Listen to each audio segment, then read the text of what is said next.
Hey everyone, Chris Buono here. Welcome to my home studio, a place I call Stonehenge, and I also call it home because I'm down here a lot, because maybe more than I am upstairs. So I want to show you a very cool DIY tip. It's something I definitely had to figure out for myself, but it's something that needed to happen.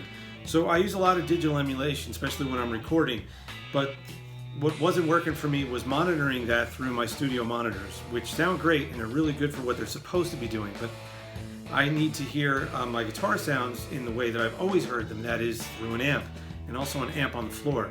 Even live, I don't like to have amps tilted, and I don't like to have my guitar signal sent into monitor wedges because I never like things in my face. So what I did was I figured out a way that I can use my interface, which is a Universal Audio Apollo X6, and I'm using it not only to do the things it's supposed to do, but also as a secondary analog mixer alongside a small Mackie mixer, to route signals in and out and eventually get to a Line 6 Power Cab 112 Plus.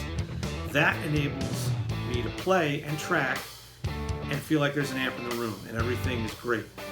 Once I got that all dialed in, I was much more productive and enjoyed myself much more.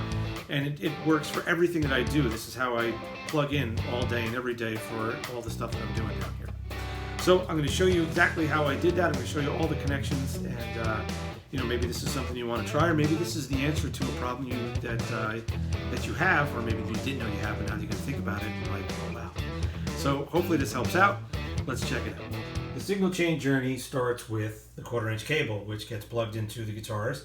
Today is my Gem 77. This is a 1987. This is one of my oldest buddies. Okay, that cable runs underneath, actually, the destination we're going to eventually get to. This is a Line 6 Power Cab Plus. It's a 112.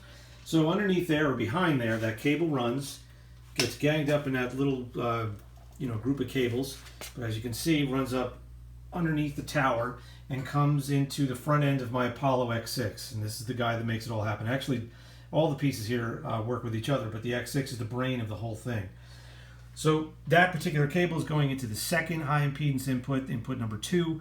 That's giving me the same resistance that the front end of an amp would. That's purposeful and very clever of Universal Audio to do. That is what connects into the Universal Audio amp models, but there's more. Let's go to the back of the X6. Taking a look at the rear of my Apollo X6, you can see where all these connections are made to accomplish what I'm trying to do.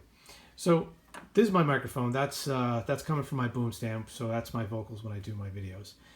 And we know the second input is in the front for the guitar stuff as I plug into the interface to get to the Universal Audio amp plugins. Now, this is the important stuff. Right here, that's input 3 and 4. That is coming from my Universal Audio aux. Let's try to get some light on that. There you go. And then over here is 5 and 6. That is coming from right there. That is my HX stomp, my Line 6 HX stomp. Those are my inputs. And those inputs will go to the Universal Audio console application, which we'll take a look at in a second. Now, from there, I go to the outputs. These are all hardware outputs. So this is my microphone. That's my Universal Audio amps. So this is 1 and 2. Here's stereo 3 and 4, that's the aux, and here is stereo 5 and 6, that is the HX stomp. And all of that goes to this Mackie mixer here. It's an 802 VLZ4, very simple, small mixer, and it does the job perfectly for me. So taking a look at the mixer from this angle, we can more clearly see the channels and the connections. Here's channel 1 for my boom mic. Notice I made it black. It's easier to identify compared to the red one, which is on the right. I always do that. That is the second, that's input number 2. That's the one that I'm doing here at the face of the X6. I took the 1/4-inch out though, but that's that high impedance second input that we saw before.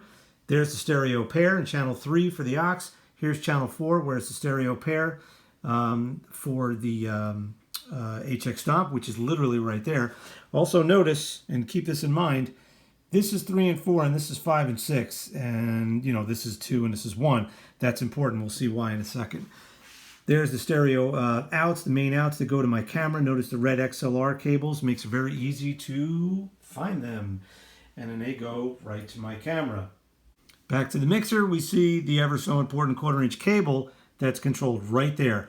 There's the auxiliary master, the auxiliary send. You can see all these aux send knobs. See how they're all unity gain at 0? And here's the ultimate levels control.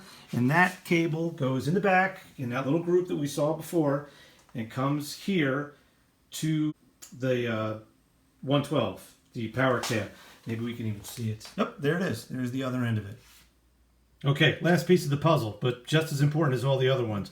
This is console. This is the software application that comes, or you would use with every Universal Audio interface. Here is everything we've been looking at, but now in software form. There is channel 1 right there. There's the mic. You can see they're named as such on the bottom. See, it says boom mic. Next channel is my UA amps. That's how I'm making that connection into the second high impedance input. Here is 3 and 4. Remember, I was talking about those on the mixer. This is 3 and 4. There's the aux right there. And you can see it says output 3 and 4 right there. There we go. Those are grouped, those inputs to do what I'm doing. Look at the stereo spread of the pan right there. And then next to it is the HX stomp. But the most important thing is I get to route everything to where I want it to go so it sounds the way I want it to sound. Thanks for checking out my DIY tip. See you soon.